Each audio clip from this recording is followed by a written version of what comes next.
नमस्कार मैत्रिणींनो, माझ्या यूट्यूब चॅनलमध्ये तुमचं सगळ्यांचं खूप खूप स्वागत आहे.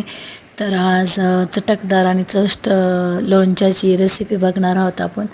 मी 10 निंब घेतले होते, स्वच्छ धुतले आणि पुसून घेतले आणि छान मग ते चिरून त्याच्यामधल्या जे ब्या असतात त्या काढून टाकायच्या आहे आपल्याला, कारण की ब्यामुळं लोणचं कडू लागतं.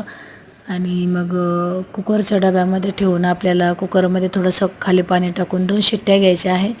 आणि नंतर मग 2 शिट्ट्या घेतल्यानंतर आपण असं कढईमध्ये त्याला परतू घेणार आहोत. आणि नंतर मग आपण 1 वाटी साखर किंवा चवीनुसार मीठ आणि मसाला आणि लाल मिरची पावडर टाकणार आहोत.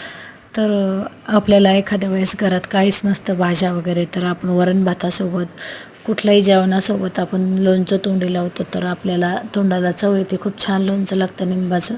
तर नक्की तुम्ही करून बघा मैत्रिणींनो. आणि काही अवघड नाही, अर्धा तासात बरोबर लोणचं होतं.